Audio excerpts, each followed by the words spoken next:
All right. 1, 2, 3. 1, 2, 3. I know, I kept snapping. Yes, you did snap. Scared the crap out of my cat. Okay. Sorry, I had to get rid of that. All right, I think it's working. The technical difficulties are fucking pissing me off. Oh, but I understand that. Get a little closer. Yeah, Okay. never mind. You're good. So yeah, this is I guess the first one of these. I did one with the only other podcast I've ever done was with you like 2 years ago. At this exact table. Horrible, but this is probably going to be a little less shitty, but the technical difficulties are so bad. But doesn't matter. As shitty as I can. All right. Well, you're my dad, but like we said, we're going to try and wing this. But I guess, yeah, introduce yourself. My name is Steve. Technically, Stephen Paul DeYoung. Where did you grow up? I grew up in a town called Willits, California. The sign to the entryway is Gateway to the Redwoods. Northern California, deep north. It's very north. It's before you get to Humboldt County. It's in Mendocino County. And by the time this podcast reaches the airwaves, Willits might not exist anymore. I base people from their hometowns. I don't. Is growing up in Willits, did that form you or shape your personality in any type of way? Oh, absolutely. Absolutely. Of course, Willits was a lot different. When I was born in the early 50s. So I walked to school and there was no issues of kidnapping and all that crap. But, and we did. It might be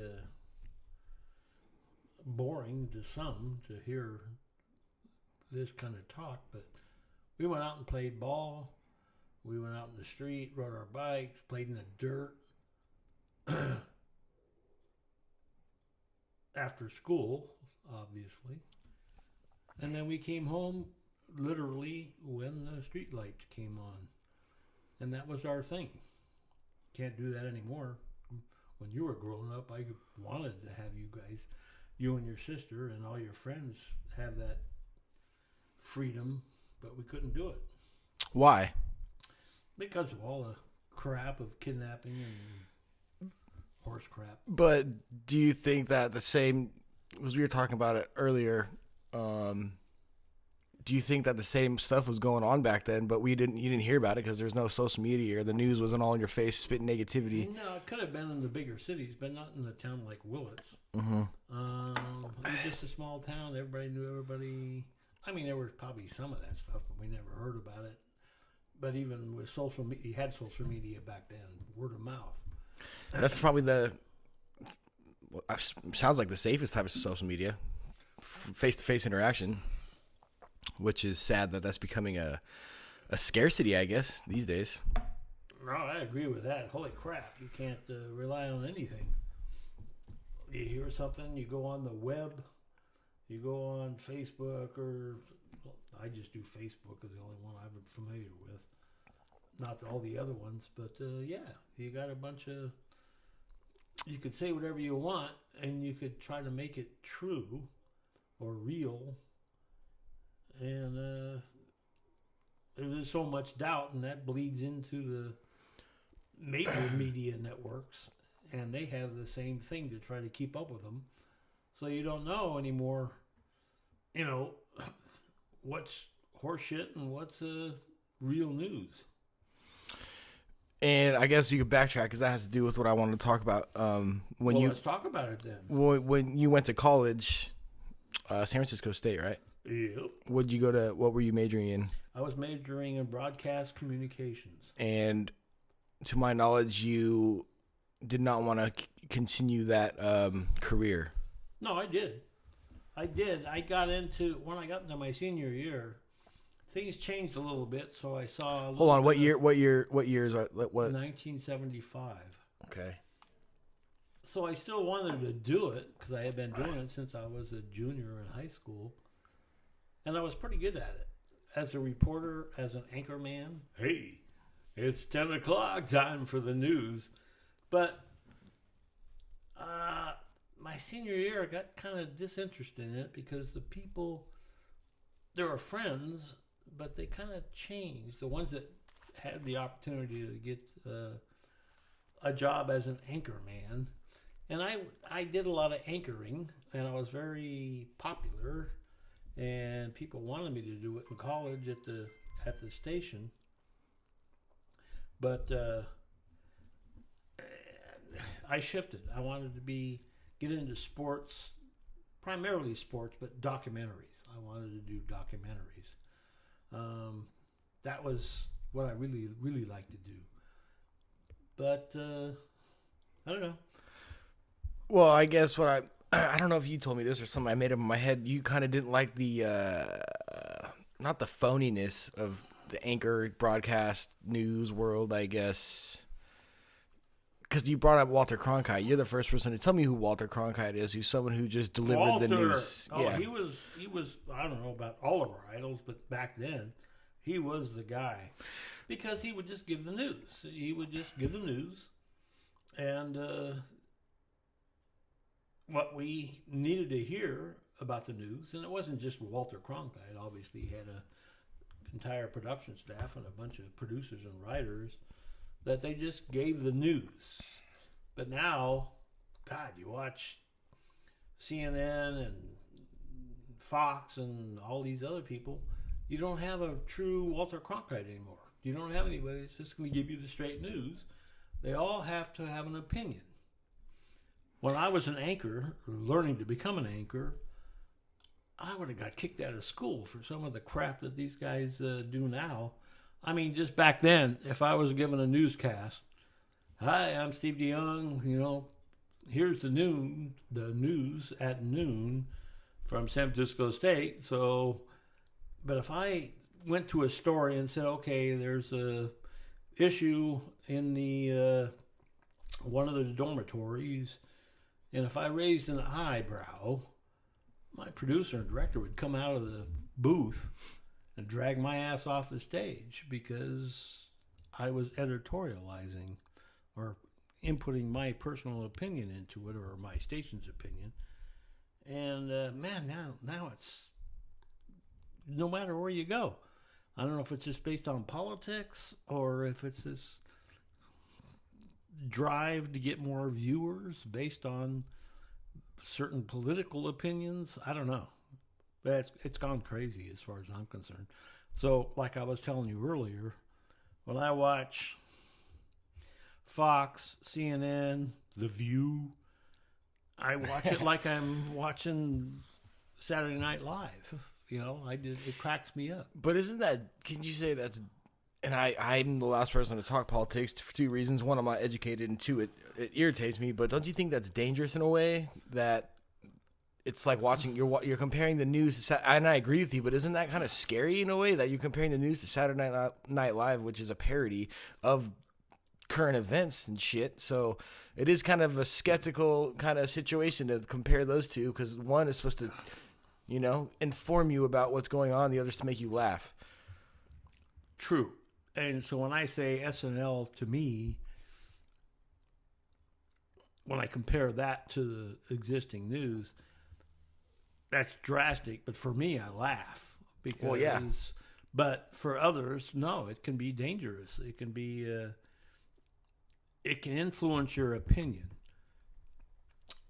not based on facts or what actually happened in the news or in that particular news story, but by the anchor, if he's or she is popular because of her or his political views, then he could be influenced by that. So they shouldn't do that. But, Oscar, things have changed so much.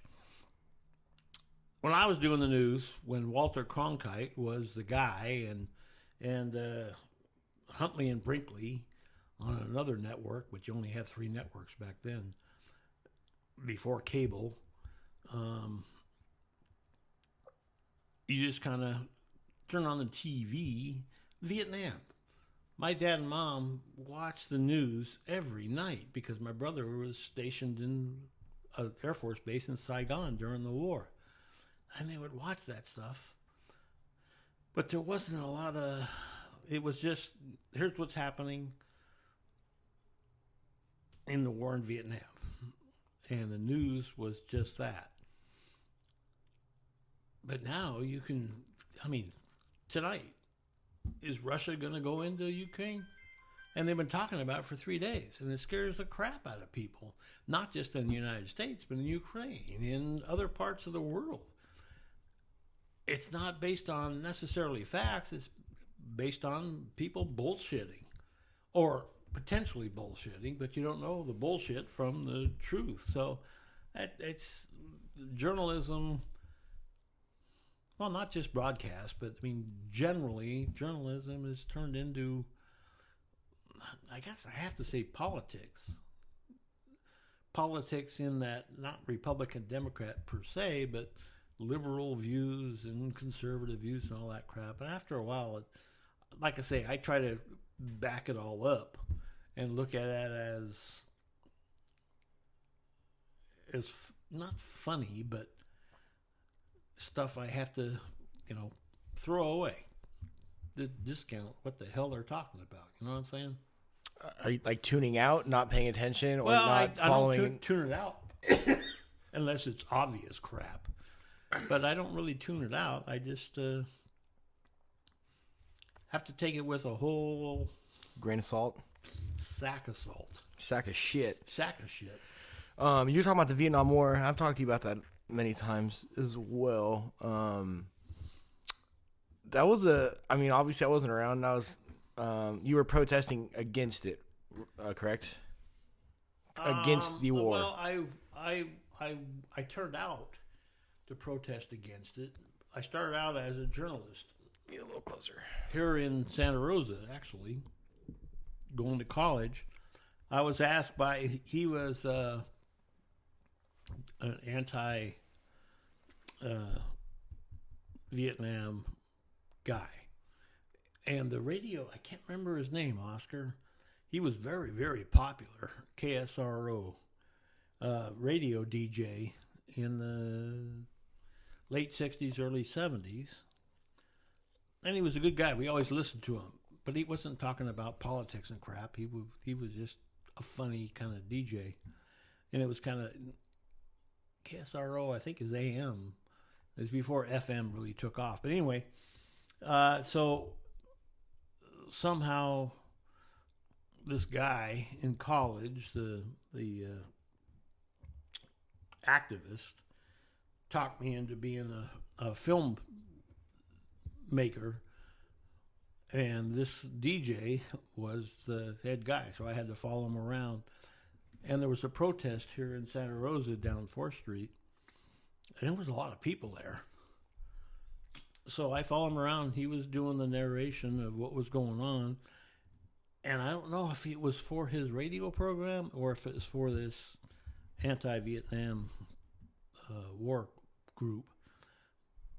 But when I got into it, I was with him because I had my brother who would send me cassette tapes. And my mom and dad, but he would send me personal ones when I was going later to San Francisco State. And you would hear bombs in the background. And he would go, "Oh, no, Steve, don't worry about it. Those are outgoing. They're not incoming," because he was in Saigon. So Saigon was, at that time, safe. But anyway, that got me kind of riled up. And I go, what the hell are we doing there? Why are we there? Stop communism, protect South Vietnam. Wash the hands. And so, I don't know. I'm not going to make a long-winded story about this thing on your question, but yeah, I wound up being anti-Vietnam. I wanted my brother home, yes. And I wanted all of his friends and his comrades to come home as well. Well, I was asking that because that was obviously a divided time in the country where a lot of vets would come home and get spit on by us citizens. But I'm asking, compared to now, because you've experienced both times, I've only experienced the current time, and it seems pretty divided if you ask me right now. Would you compare it? Is it worse, better, or not? I guess I'm talking about how divided it is. I feel like right now it's divided between just the politics, the news, this whole pandemic, and everything that's gone on. It's really divided. Would you compare that to the way times were during the Vietnam era? Kind of, but Vietnam War was a real specific thing. Yeah, that's why. I mean, for me, it was real specific because I had my brother there, and I was drafted in 1970. But because of my leg, I came out 4F, is what they called it, because I couldn't make it through boot camp.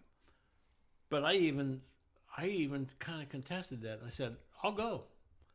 I'll join the Army, but I want to be a photographer. Can I, even though I can't make boot camp, can I go over as photographer? And they said, no, you can't because you can't run. Okay. Anyway, but that wasn't pro-war. That was me wanting to go over and document what the hell was going on. And so those were divided times. And obviously you can look at the reports now. The anti-war preppers, well, they were all a bunch of,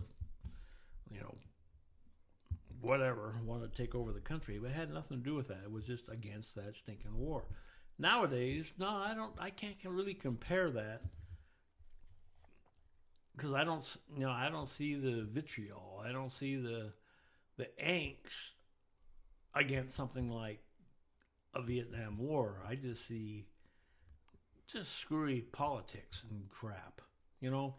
Trump came in, and I didn't think Trump would get elected or whatever. But once he started putting a couple of his policies in, reduce taxes, reduce regulations, build a border wall and stuff, which I thought was extreme, but at the same time, at least something was happening. It wasn't just politics and crap.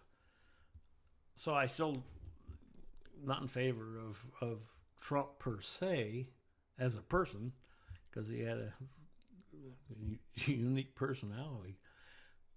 But at the same time, I kind of got political then to say that we need smaller government. We need reduced government. They should provide safety, military, assistance, especially to like Social Security and Medicare and stuff like that. But it's gotten crazy. It's gotten now everything is politicized, Democrat, Republican. It's just stupid to me. Yeah, I hate to even talking about it is not stressful. It's just I try to tune out of it. I just think that right now it's just like a really weird time where it's always in your face, and that's why I'm staying out to social media and trying to tune out because I feel like it's constantly everywhere you go. Billboards, your phone. I don't even sign up for these notifications. My phone will just tell me just news notifications. It's like it's always trying to somehow be present in your everyday life. I agree. Some even agenda or not agenda, just news, and I think it could be. It stresses me out. I don't want to hear about it. Sometimes when the crazy shit happens, yeah, you kind of like the whole Ukraine thing. It doesn't affect me personally, but at the same time, it's like kind of like, damn, that's pretty wild.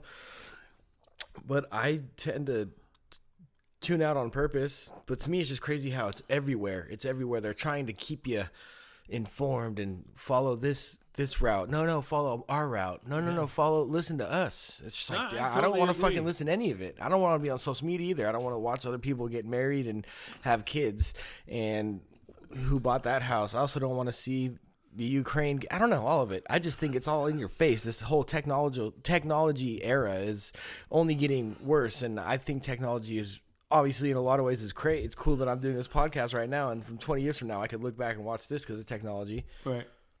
But at the same time, like, it's just too much. It stresses me out. And I see the statistics. I'm not going to look them up, but just the mental health aspect of it, so especially social media, it messes with people's heads. And I feel like growing up in Willits, and it's crazy. I was thinking like someone like growing up in Willits or just growing up in any area, but in the earlier times before social media, like, to me, it's crazy when you go to a park and you see kids that aren't on their phones. That should be normal.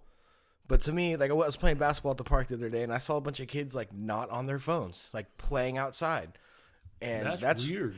That's what I'm saying. Isn't that sad that? No, I agree. And I'm not no fucking victim. I'm guilty of. I'm on my phone all the time. I don't know why. Yes, you are. I know. Yeah, and your sister too. Yeah, but isn't it? It's just and all your friends and all your friends' friends. No, I totally agree. It's hard to say this because I know nobody will friggin' listen. But take 2 weeks off. Yeah. Social media. Just take 2 weeks. Just on the news. Just turn the friggin' TV off. Put some music on. Whatever. But just stay away from that crap for a while. Now, we started this conversation. I'm retired. I sit in my friggin' chair. And I watch movies whenever I can, or series or whatever. But I watch a lot of the freaking news. But it goes back to the SNL. Me, because of my background, my education, and whatever, and just my personality experience, I don't listen to one particular viewpoint and accept it. I like multiple viewpoints, but I'm saying, but you're right. You can be, and especially younger people, can be influenced by that crap. And my best thing is just to shut it off at least for 2 weeks. Yeah, it's not. I'm not even just talking about the politics anymore. I'm just talking about like the. I've even seen, or if I kind of do like my own self experiments, but when I go to bed, I lay down, and like for some reason, it's almost like a first reaction. Just lay on my phone, lay on my side before I go to bed. Just like put that YouTube in my face, just like. Yeah. But I didn't realize until recently how bad that is for you. Yeah, it's not good. It can't be good. And I don't know. I just see so many. There's new updates. There's the iPhone 11, 12, 13, 14, 15, 16. There's new technology, and it's like to me, it's just. Not on some conspiracy shit. It's just everything is so connected, and everything's so accessible to the point where it's kind of gross. And I agree. Just the younger. But my suggestion to you is, I think there's lights on the driving range. Get up, go to the driving range, hit that golf ball, baby. Anyone's hobby that has to do. I just think it's crazy that. It's wild or rare to see people like not on their phones, or when you go I go to restaurants. I hang out by myself more than I hang out with anyone else, and I'll take myself out on dates all the time. I'll go to sushi restaurants by myself, and I'll look down and I'll see like full family, mom, dad, son, and daughter, and all four of them are on their phones. One kid's got earphones in. Yeah, I don't know. To me, it's just. It scares me for my future. If I ever have kids, I want to make sure to teach them no. Like you're not gonna have all these accessible pieces of technology because it's all connected and it's all gross to me and it's all not good for your brain. I think it stunts brain development. Go outside, learn to fucking read a book, learn to fucking change a tire. I don't know, all that stuff. And what you're doing with your podcast is good stuff because it gets the word out. Say, hey. Yeah, this will probably get 10 viewers at most. Back off it. But it's the first one. Like I told you before, it's a good thing I'm a schizophrenic, so nobody will listen to me. Oh shit! Well, I don't know. What else you want to talk about? I don't know. I just get scared. So freaking serious. No, I like serious topics. No, I do too. I'm just kidding you. I just think I project I don't ever think about the past, and I never live in the present. I'm always stuck in the fucking future, and it's a horrible way to live. But I'm always thinking about how scary things are going to be in 10, 15, 20 years. I don't know. I just feel like I'm in a weird... Everyone's in a weird time. If you're doing a podcast to change it. Yeah. You can try. Well, you can try. Well, there's nothing wrong with trying.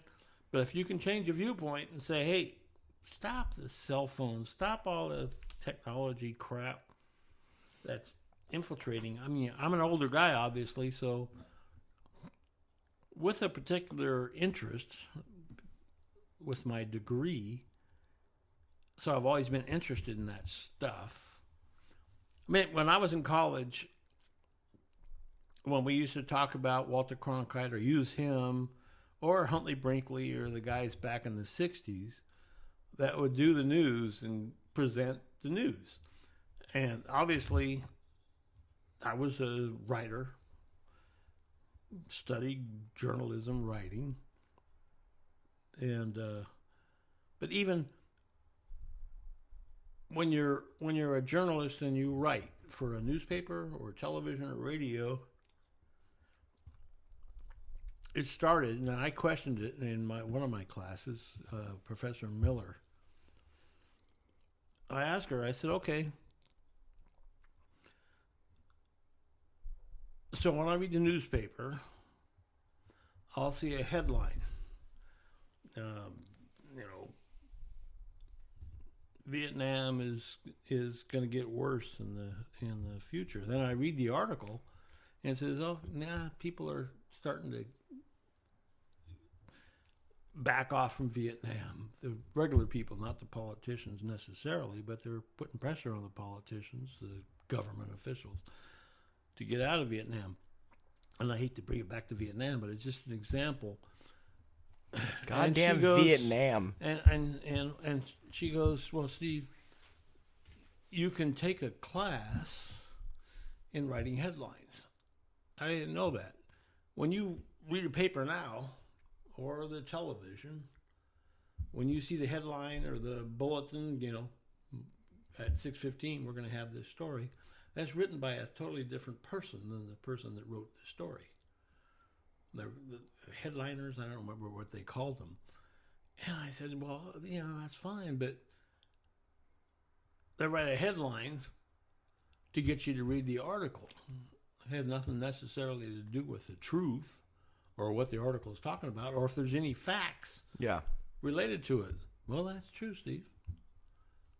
They do it for money. They want the only reason a newspaper or a television station, broadcast channel or whatever. But anyway, so that was one thing that kind of woke me up. And I go, wow, it's one thing I got to pay attention to, because newspapers are only good, or television stations or cable news or whatever it is, if you have viewers. Yeah. If you don't have any viewers, forget about it. That's how I feel right now. Yeah. Where you guys at? Anyways, no, I agree. I was saying that I don't have any viewers, but I will one day, right? Right? Absolutely. How do I look, by the way? Yeah, I don't know. News, politics, that's why I'm doing these, though, because I like long-form conversations, and it's fun to... No, that's good. I'm very extroverted, but I also have... In the area I live at, I don't have a big social circle anymore because I'm not in San Jose. But so when I got all these things I want to talk about. I just want to talk in general. I want to hear other people talk. So that's why I choose to do shit like this. I've wanted to do this for 3 years, but this is why I think it's important for people to have, podcasters. You don't have to have your own podcast, but hop on one. Let's just talk about shit. Oh, I agree. For an unlimited amount of time. Let's talk about, because you told me about Joe Rogan. What about him? Months ago. Oh, I'd never heard of the guy. Years ago. He's the Fear Factor guy. Yeah, I never heard of him. I don't do podcasts. Now I might. Well, now I'm thinking because of all the controversy, maybe I will. Maybe he's, from what I understand, he asks questions. He has guests. Watch your goddamn hands. They can hear that. Damn, I haven't heard that since 6th grade.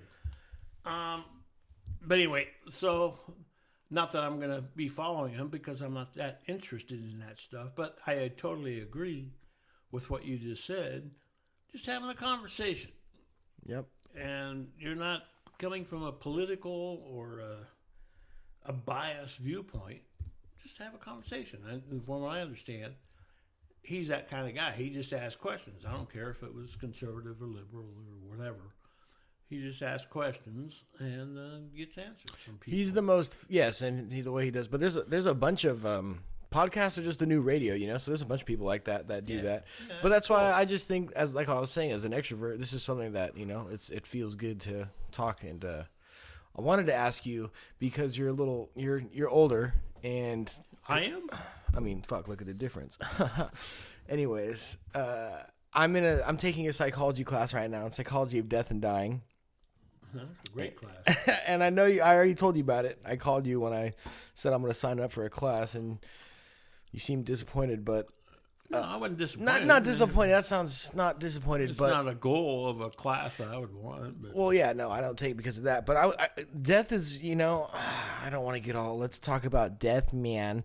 But as you get older, every day it's a step closer to that final destination. But I guess I've always want to know what older people think about death. When not that it's going to happen tomorrow, but I'm saying like you're closer. I don't know. When you get up there, have your thoughts changed about what might happen? Do you care? Does it scare you? I don't know. I just think about just this class has got me thinking about it a lot in a bunch of different ways. But I guess, what do you think about it? I guess what do you think about death? Death, dying. I think about it every 20 minutes. I think I'm gonna tomorrow change the will.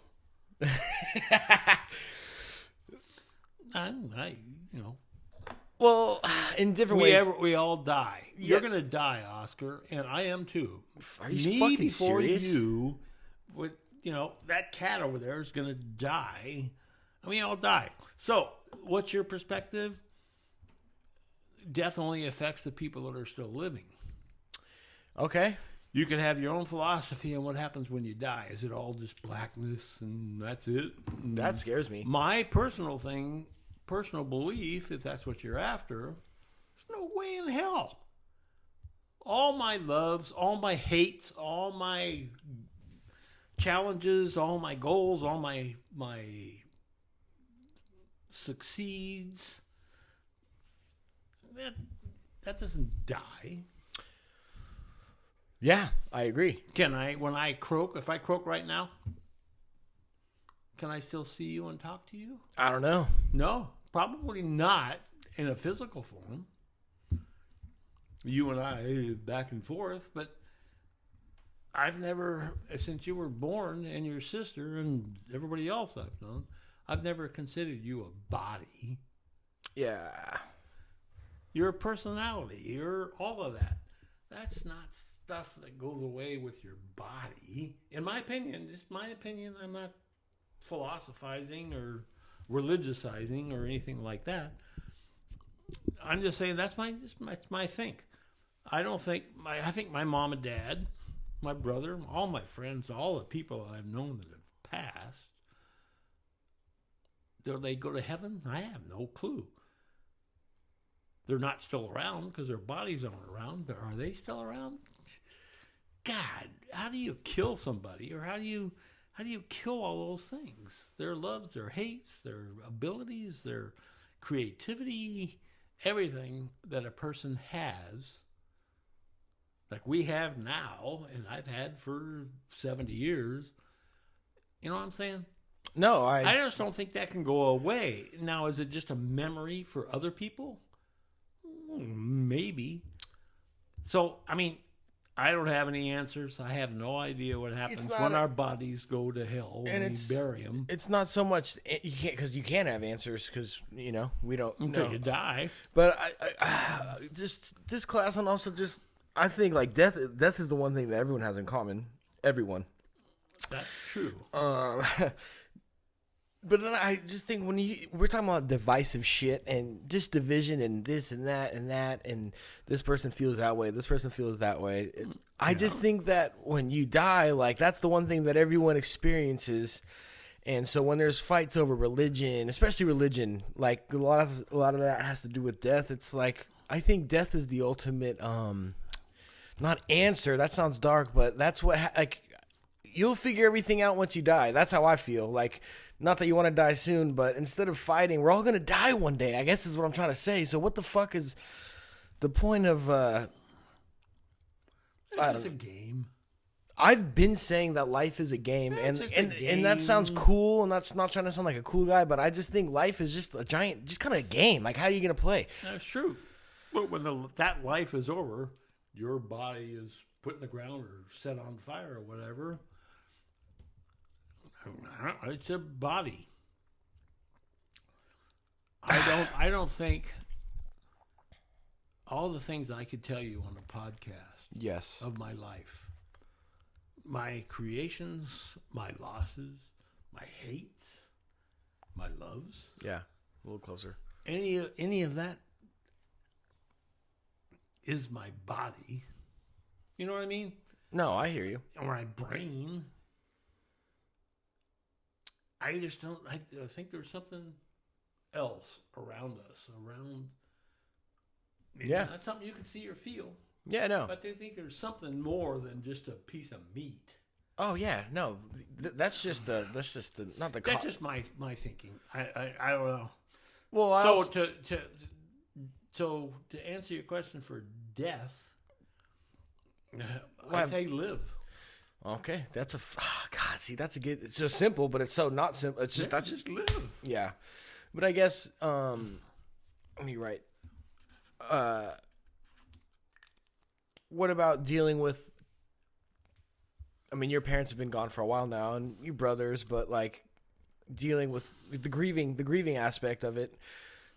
How do you deal with that? Some people grieve different than others. I mean, I lost my best friend with Yeah, you did. 6 months ago, and I He think was a about good him friend of every mine. yeah, and I think about him every day, but I don't know how to. I don't want to get all dark. I just this is what fucking podcasts are. No, But that's fine. what do you think about like? When do you think about your parents every day, or brother like Jeff, or your brothers? Do you think about them frequently? Almost. What do you think when though? When I think about, when I think about my dad and my mom, especially my mom.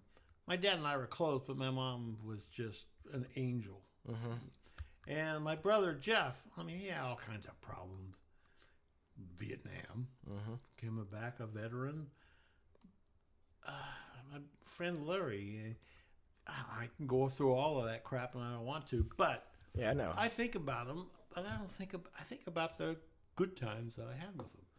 I Yeah. don't think that. Oh my God, I lost him, and well, I do to a certain extent. Sometimes, man, I want my mom and dad back here so fast. I want to be able to sit down and talk to them like I did. But you accept it, and Well, I don't know. It's hard to explain. yeah, well, But yeah, it doesn't make me sad. I just don't experience the loss anymore that I did when I first realized that they were gone. I couldn't talk to them anymore. But at the same time, they were so special, and they, not just my mom and dad, my friends, a lot of friends that have died. I experienced their goodness, yeah.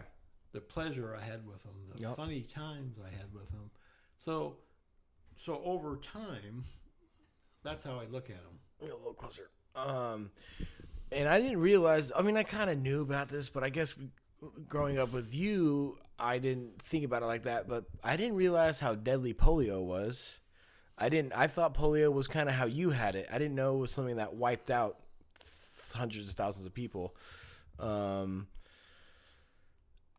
How do you think about like I mean, obviously when you're younger, high school, that's in middle school, but like, how has that affected you on a personal level? A physical level, you can get into that too, but you were an amazing golfer and all that jazz, but I don't know. You've never experienced what it's like to run and things like that, and just your leg. I don't know how to explain it. Like, how has that shaped you? Just like I asked you how Willits has shaped you, how has polio played a part on you and your personality? Has it? Maybe it hasn't done anything.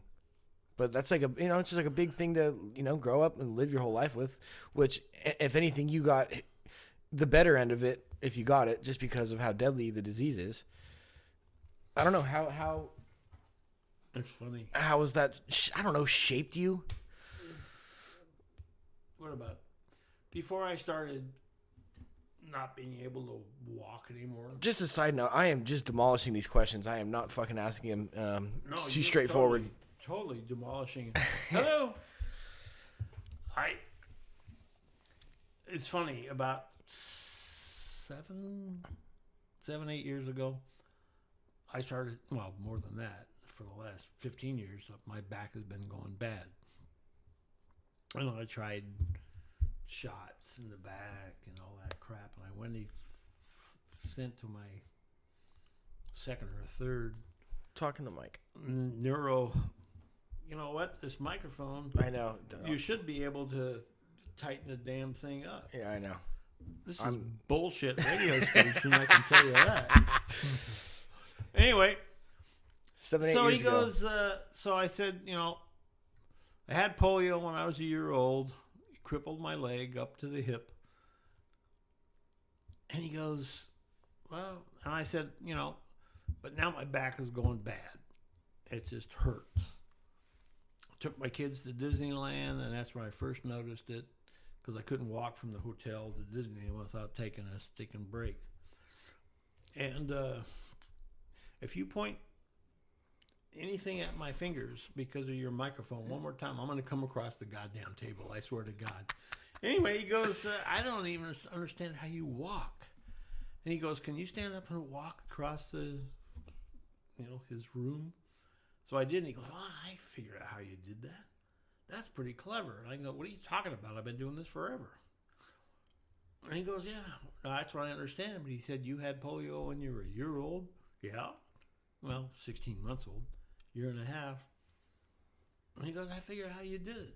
And that's pretty impressive because your leg is useless by itself, but the way you fling it and adapted to or trained it to be able to hold your weight till you can take the next step. And I never really thought about it that way because I had it since I was a year old. So growing up, I never even, it was a bummer. I couldn't run. But when I played Little League, or not even Little League, just baseball in the playground when I was 6 years old, I was on crutches because my leg was useless. So I'd hit the ball and I'd run with crutches. And after a while, I learned how to run, or walk with a bad leg. I can't really remember how did it affect my life? Well, it affected my life because I couldn't run. I had a bad leg. What about were you bullied? I never asked you that. If you got bullied, that's a fucked up way to bully. Bowling's fucked up, but that's... You don't like bowling? I was a bowler. I shot a 289. Oscar, 289. I had 10 strikes. I think I was kind of... And then the announcer, the lady got on, it was in a league, and she got on the microphone and said, on lane 11, we have a bowler with, no, not 10 strikes, 9 strikes in a row. Now all of a sudden, all these people came over, and they were standing there waiting for me to bowl the 10th, thinking I was going to shoot a 300. And I look back, and I go, holy shit, my heart started beating. And so I wound up not in the 10th strike. No, knocked down 3 pins or whatever. But I still shot, I think, a 279. So anyway, you were a bowler, and I was a bully. Bullying, yeah, to a certain extent. The most of my friends were friends, but there were a couple of real assholes. Oh, God, I can't remember their names. They're probably listening. That just, probably. And if you remember, Robbie was one of them. Fuck you, Robbie. Fuck you, Robbie. And I wound up hitting him with my crutch at first base. And the school teacher came running over it, put me in the principal's office. And him too. But he got off easy and I had to go home because I hit him with my crutch. Anyway, not so much bullying, but because my wonderful personality, people just love me. No, I'm just joking. Plus, I was competitive in sports, like football. I didn't play high school football, but I played with the high school kids. And they always made me the quarterback for both teams because I couldn't run, but man, could I throw. And I was very accurate. And so I would do that. So, yeah, I had no real problems with bullying.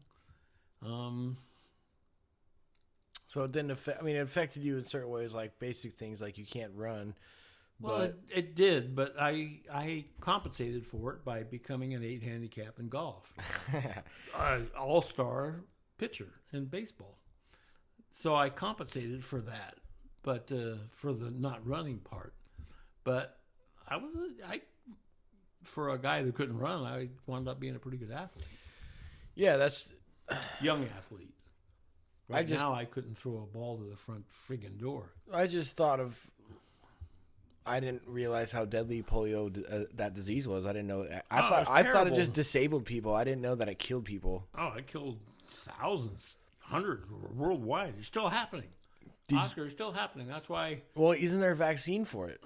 Oh yeah, I mean, there's been vaccines. So then, since how the people? 50s. I guess they don't have access to the Because vaccine. their religion in Afghanistan, Oh, wow. or Pakistan, and one other country, and that's the Bill Gates.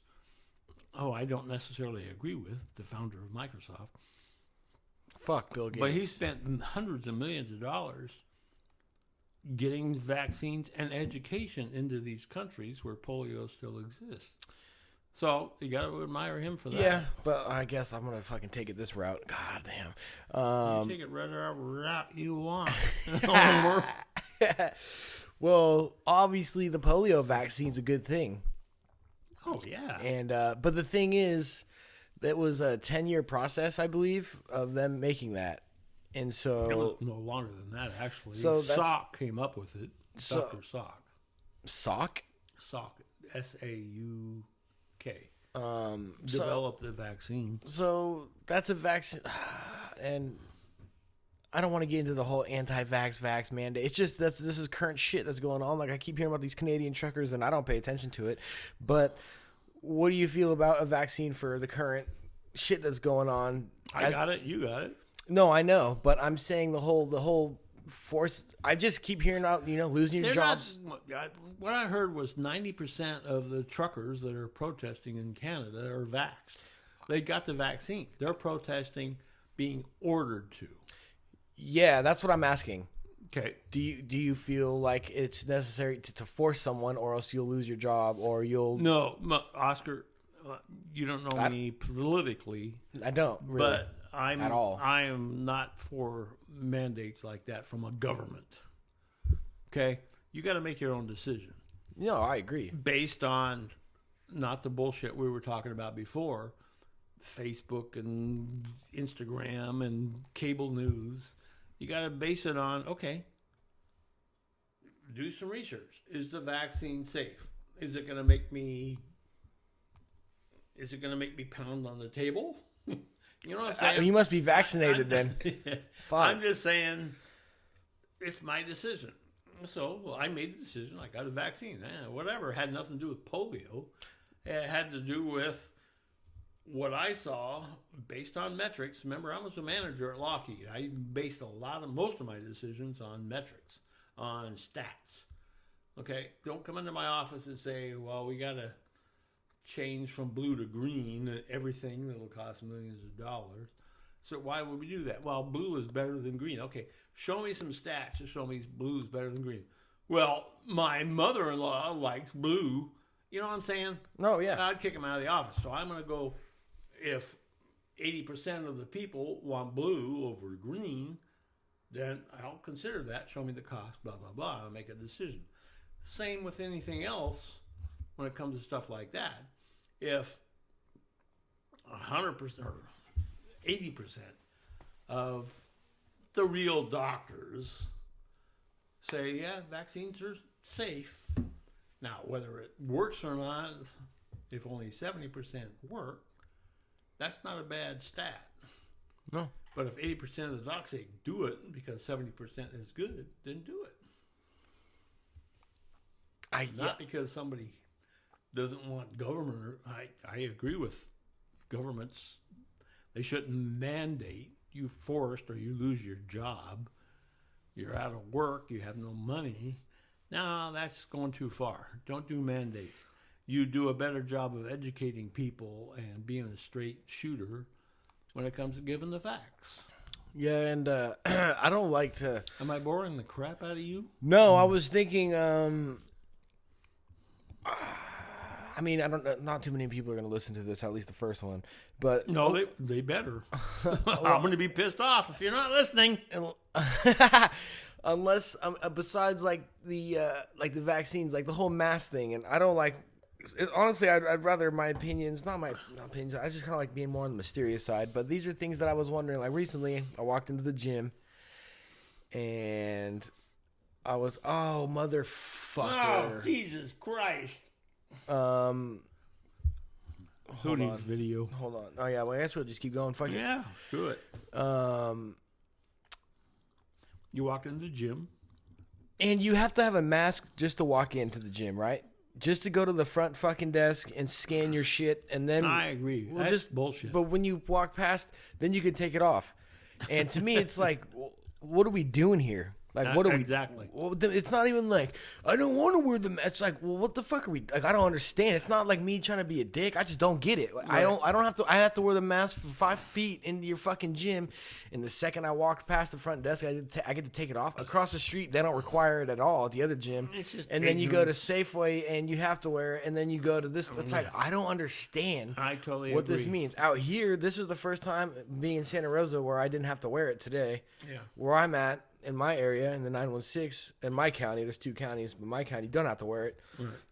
What difference does 2 hours fucking away make? I agree. No, I'm with you there. It's not that I'm anti anything. I'm just wondering, like, what the fuck's going on here? They were saying what I just said. I want the stats. I want the metrics. I want if 80% of the people are getting sick because they don't wear a mask. So I'm saying you better wear a friggin' mask. But if 10%. And we don't even know because it's a mask or anti-mask. What are we doing? No, yeah, you're not operating. You're operating on politics or personal feelings as opposed to what are the actual stats. Yeah, I mean, I do like your mustache. Pretty good. I fucking appreciate it. I'm trying to look like you. It's looking good. Good thing the camera died. They can't see me. I've been waiting for you to do this since you were 15. What, my mustache? No, it's happening. No, I just thought it was funny. I was at the gym and this little fucking cocksucker who worked at the front desk, and I'm learning to like not let people piss me off. But as you can tell, this fucking kid pissed me the fuck off. Yeah. He gives me problems every time I'm in. They're just negative, and I'm learning how to deal with people. In public, way better than usual. Usually, I'm just like, "What the fuck are you staring at?" This guy's he's fucking like, "What's up?" And I realized that a lot of the times it's like a law of attraction. I'm in a negative mood, so that's kind of just some weird spiritual shit. But this kid was, I was trying to get information. I was trying to cancel the gym membership. This is my old gym, and he said, I walked in, no mask, and I was like, "Yo, man, I'm trying to cancel. Hey, do you have your mask, sir?" No, I don't. I'm just trying to cancel. Do you have your mask? No, I don't. Do you guys have an extra one? I just want to cancel really quick. I'll get out of here. You need, when you're in here, man, you have to have your mask on. I literally drove home, grabbed a mask, and came back because I'm a fucking pussy. But no, I understand. I don't know. It can get really frustrating. But, ignorance is bliss, I guess, for some people. That's my mask fucking rant, and I don't want to get into, I don't know. I just think... Are you gonna yawn again? I'll do on the podcast. The next time. Yawning? The next time. Am I boring the shit out of my son? The next time you tap your fucking fingers on the. Oh. Yeah, I'll yawn I'm 2 more tapping, times. I'm scratching.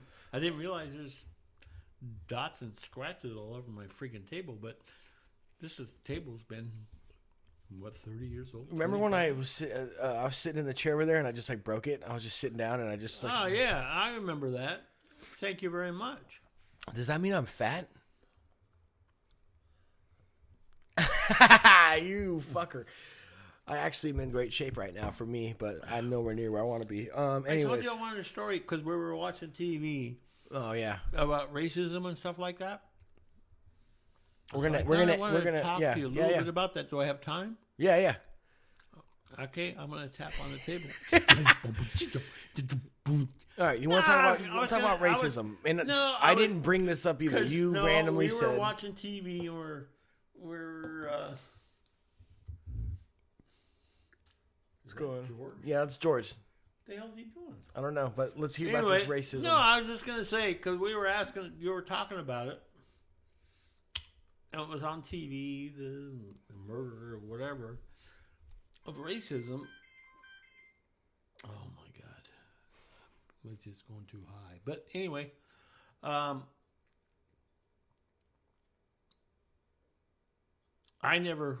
grew up in Willits, where we started this conversation. Small town, 3,000 people or whatever, and up in the redwoods. But I never met any black people. I had a lot of friends, played ball with, Native Americans, a lot of Hispanics, obviously a lot of white people, a bunch of them from Arkansas. But, so I never really knew a black person growing up, except for one guy who ran the dump. And my dad would take my brother and me. We would load up for the dump and drive. It was like a 20-minute drive up the hills, up to the dump. We would drive through, and there was a guy, I think his name was George. And he would wave. My old man would wave back, and my brother and I would wave. And we'd go dump the load, and we'd come back. And my dad would always stop, shut off the engine on the truck, and he would bullshit with George. And they would tell jokes or whatever and laugh and crap and then shake hands and we would be gone. That's the only black person I ever met, actually. I didn't even meet him. I just saw him talking to my dad. Until I got to college here in Santa Rosa, and my buddy Larry and I, when we came down here, we got a condo or whatever. And one of the roommates was a black guy and the other guy was a Chinese guy. And the black guy was kind of a superstar on the basketball team. He was kind of short. He was only like 6 feet, 5'11".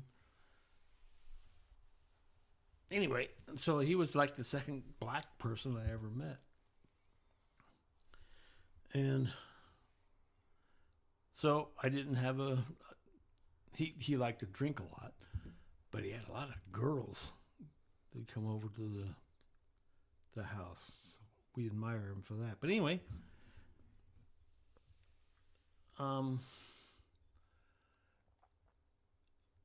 later on, after I graduated from college, I got some kind of an invite to a charity thing.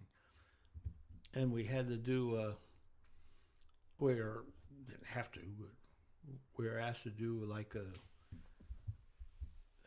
you have to drive from place to place to get a clue.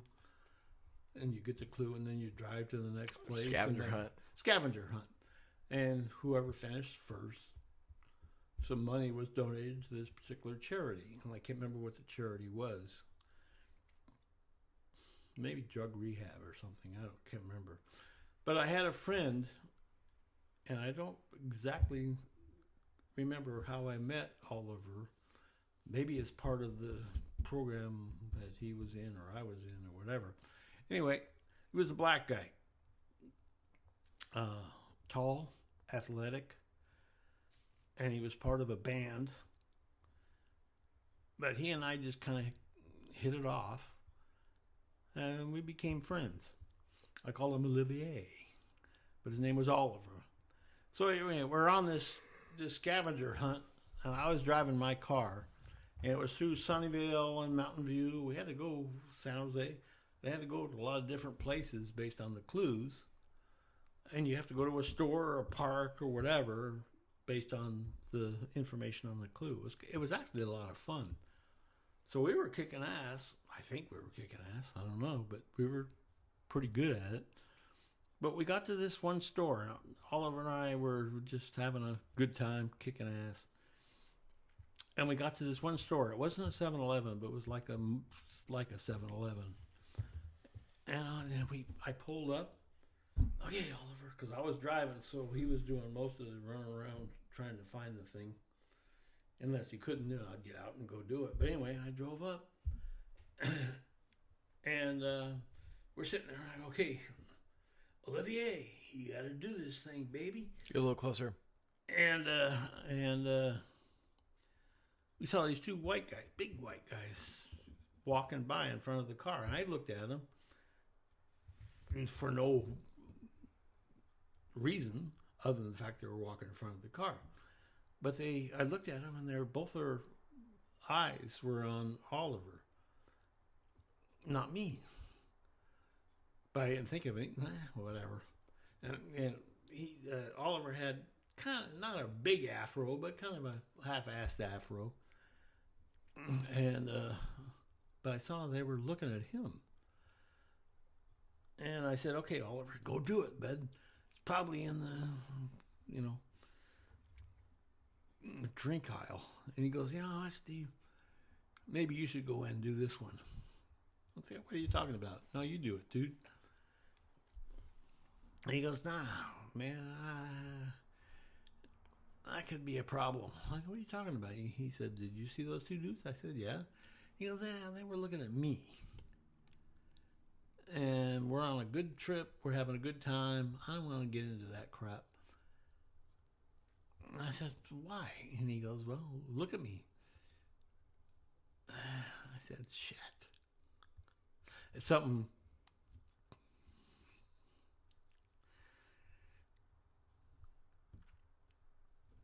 To that point, I never would have thought about it, So I said, "Okay, all right." So I got out of the car. So I went in the store, and these two dudes are in there buying beer or whatever. So I found the clue. I think it was on the top of a Coke bottle or something.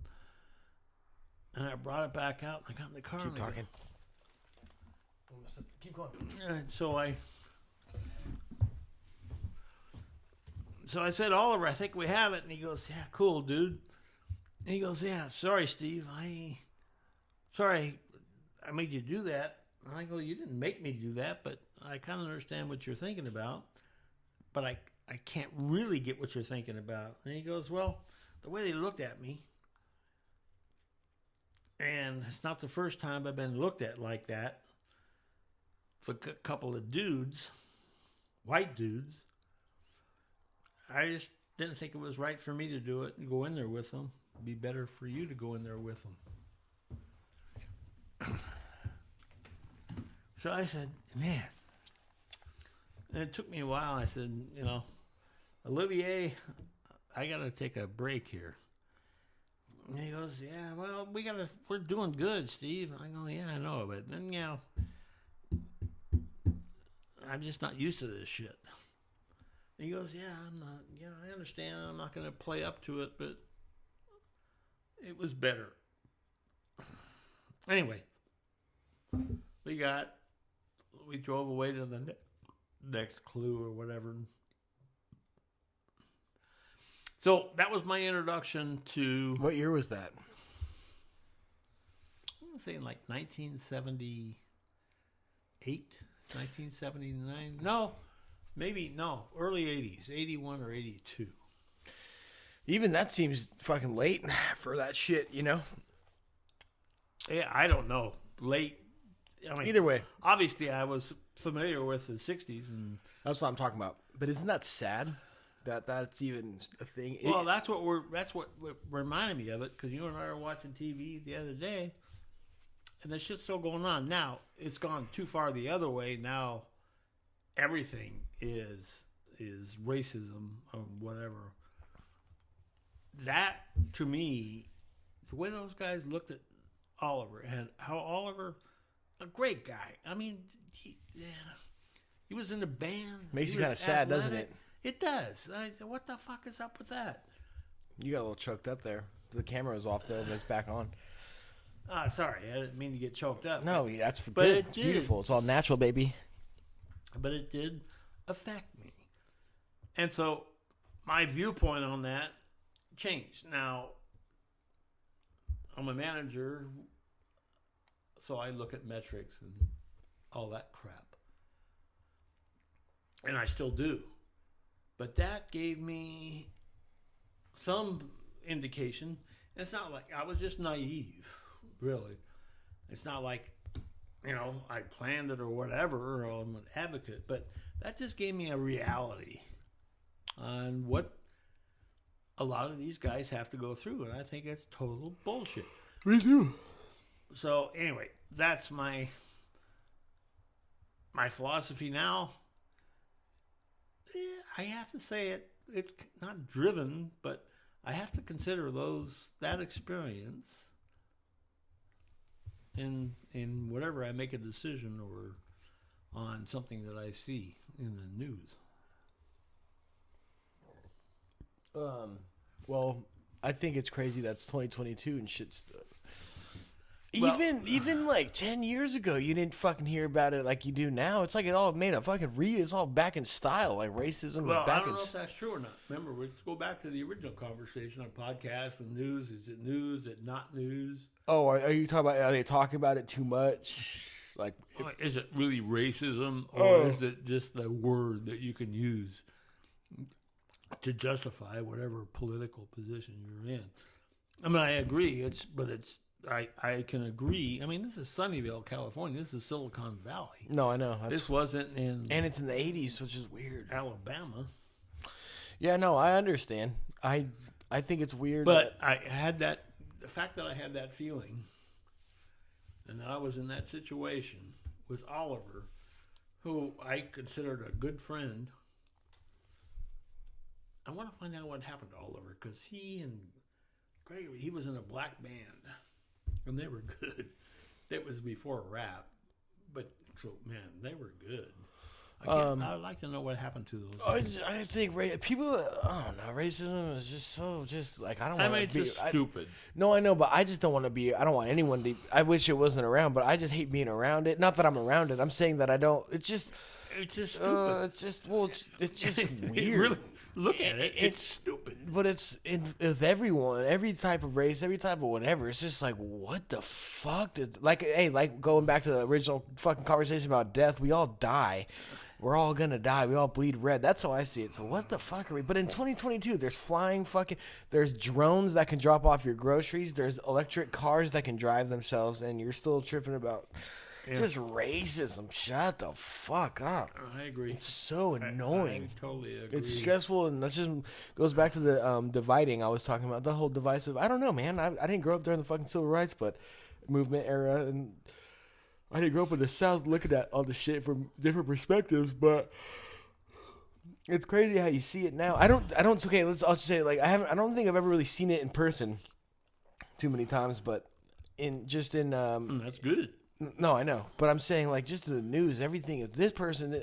It's like, what in the headlines that mainstream media has put out? It's so fucking obvious that they try to divide you on purpose. It's like, why? I totally agree with you. White person, black person, Asian person.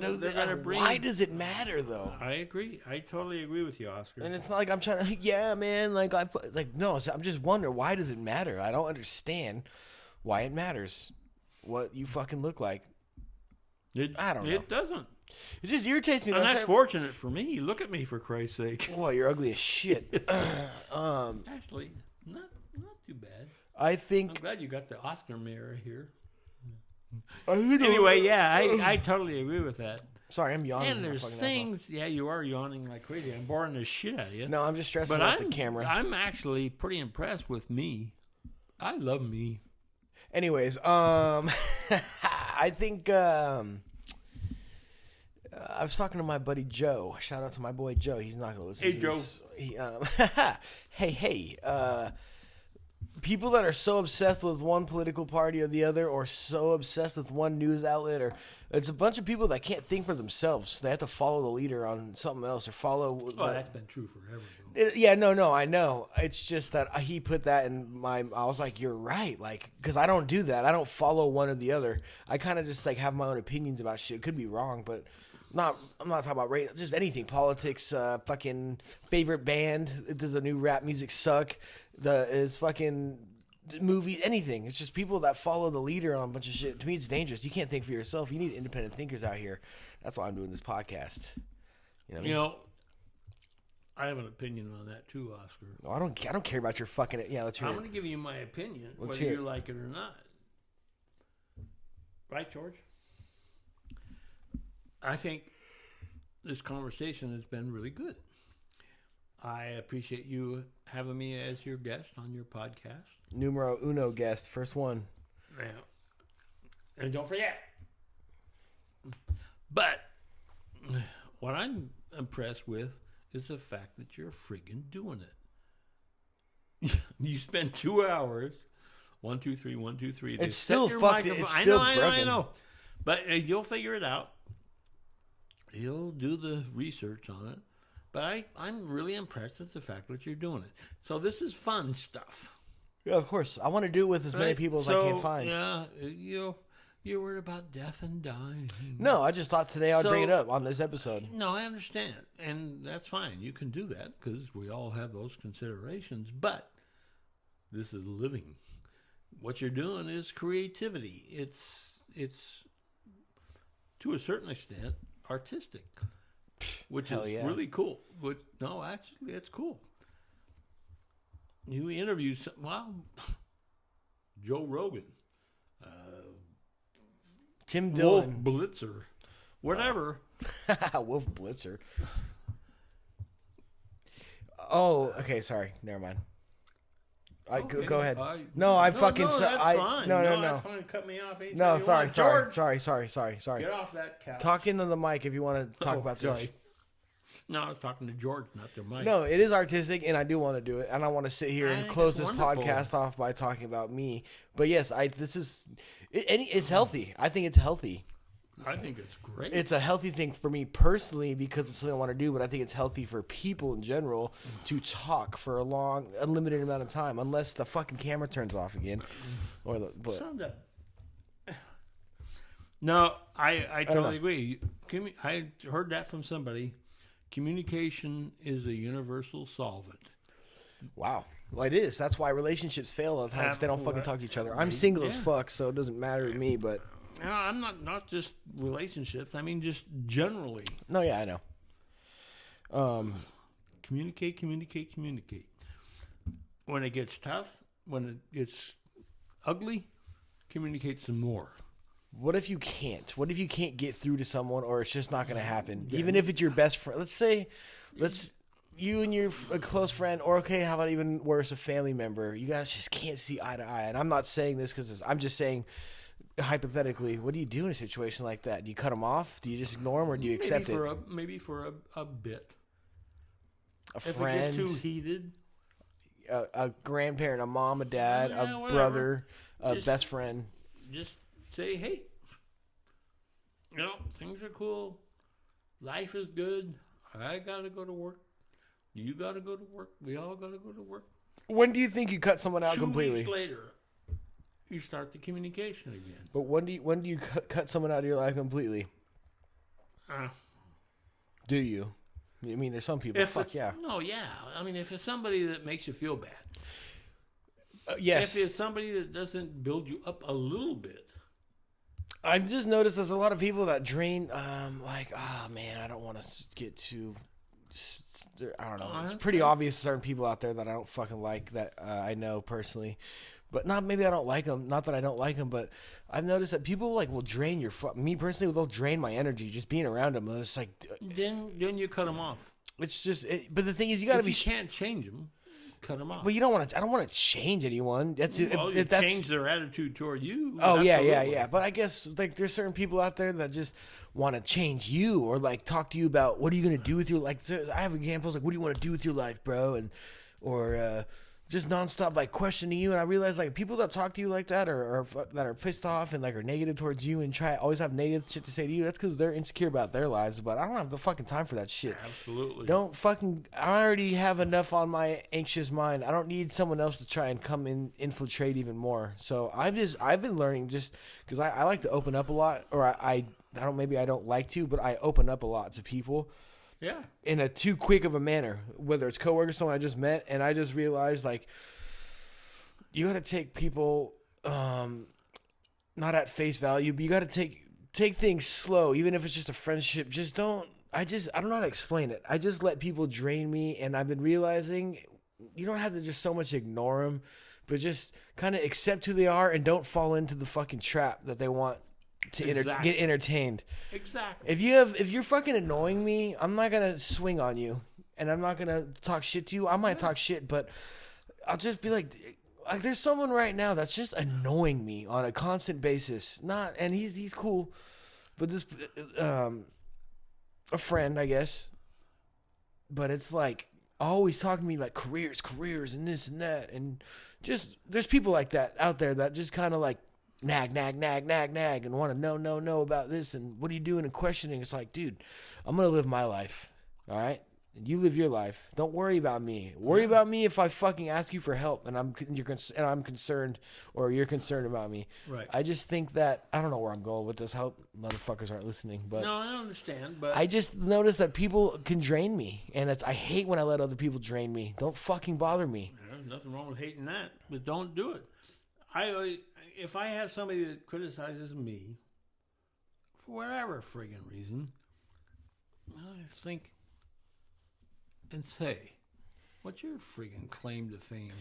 Well, okay, that's probably what I'm trying to get at is where are the fucking credentials here? Who are you to say shit to me? Exactly. Okay, here's so if you're telling me something that you don't do, or you're telling me to do something that you haven't accomplished yet, then who the fuck are you to tell me to do it? Yeah. Don't fuck with me. Okay, I'm not trying to get off. Don't try to school me. I smell bullshit from 3 miles away. I'll just tell you that. If you smell bullshit from 3 miles away, then it's bullshit. Honesty's the best policy, right, Dad? That's right. So let's be honest with ourselves. Ever since you were 4 years old, man, hang out with people that maybe not overtly want to see you succeed. I don't care if it's softball. I don't care if it's running through the grass. You find somebody that wants you to be better, and somebody that you want to be better, and you got him that way. Somebody that criticizes somebody, I don't have any toleration for that shit. I learned that a long time ago. Probably about a little older Well, than it's you. also who you want to be surrounded by in general are okay. Not are you a winner or are you a loser? It's not like that. But like, what are you doing? Like, I don't want to. If I'm around like kind of unmotivated people, and I'm around people and I'm also around a bunch of maybe they seem motivated but they're just talkers. That'll start to like not rub off on me, but in a way it does. I'm just like, oh my god. I don't know. That's why I like being by myself, because I run on my own schedule and I don't have to worry about what other people are doing. I just if I want to go to the gym, if I want to cook chicken right now, if I want to do a podcast right now, I'm going to do it. And I don't need to hear anyone's shit. When I'm around people, exactly. I've lived in different rooms, but I've lived in other people and I've lived with a bunch of roommates in my, 25 years of life. And I've even noticed just like the different, you've lived with roommates too, so you know how the different fucking situations are. But I live with bums, and okay, not bums, but they lived bummy lifestyles, and it would affect me. I'd be like, ugh, I don't even want to be around it. It fucking creeps me out, right? Because it makes me feel like, oh Jesus, I'm all about energy. It sounds all hippie, and I smoke pot, man. But I try to like just protect my energy, because it's other people can really. There's time and energy burglars. I call them time burglars. They waste your time. They waste your energy. Just people out there. It's the fucking guy that was down the street. That hippie dude that I was.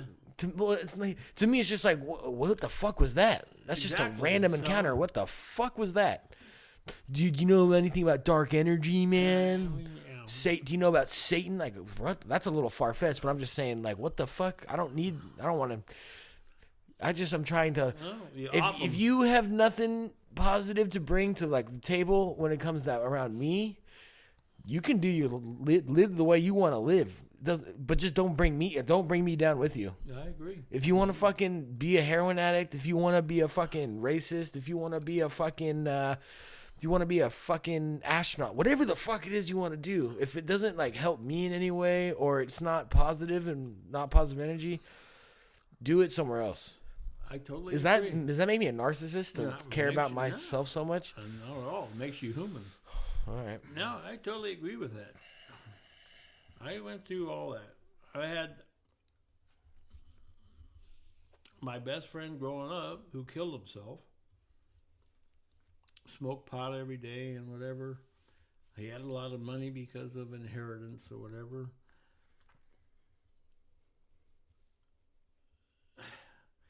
He knew I didn't approve of drugs, so he stayed away from me. I didn't know it. He never told me that. I just never heard from him. he finally came down this summer in San Jose. I go, what are you doing? He goes, well, I understand you don't like pot. And he goes, Steve, I'm hooked on it. I On said, weed? well, yeah. He goes, I just can't stop smoking that crap. I said, that's fine, Larry. I mean, doesn't mean it has to interfere with our relationship. I'm sorry if I have my opinion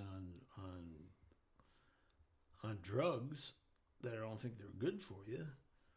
Doesn't mean that I'm not your friend.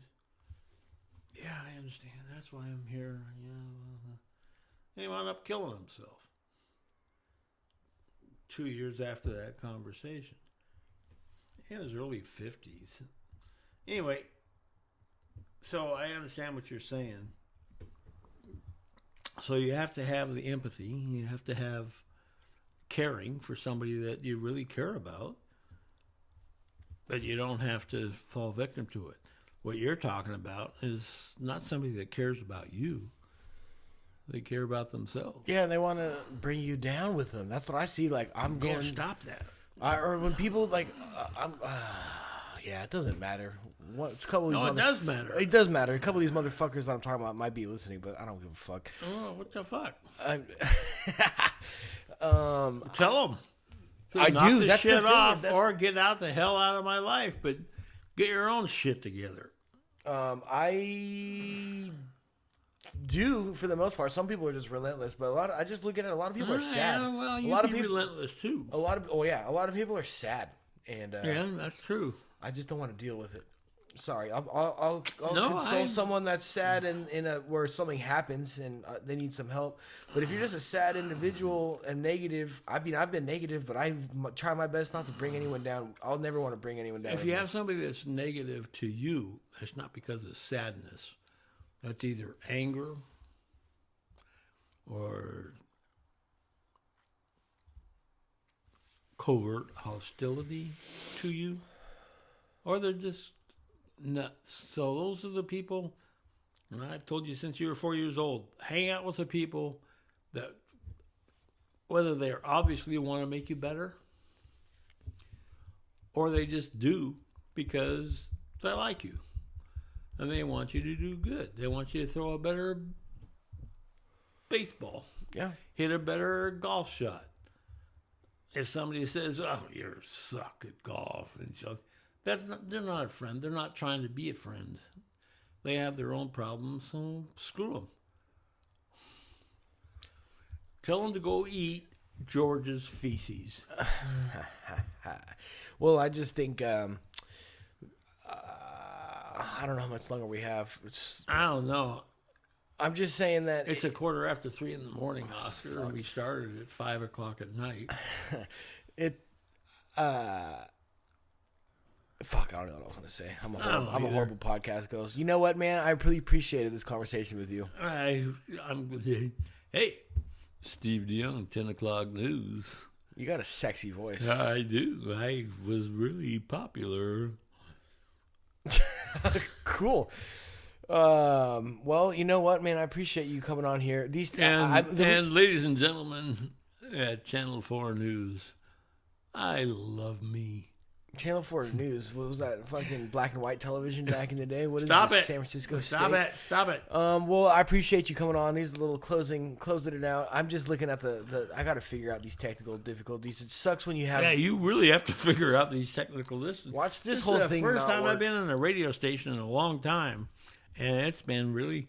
When I walk into a radio station and I hear the producer, director, engineer going 1, 2, 3.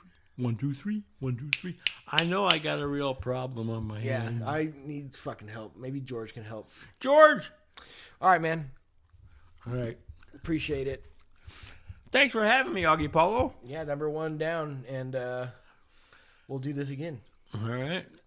Maybe we'll start something big time. Joe Rogan kicks my ass. I already thought about that.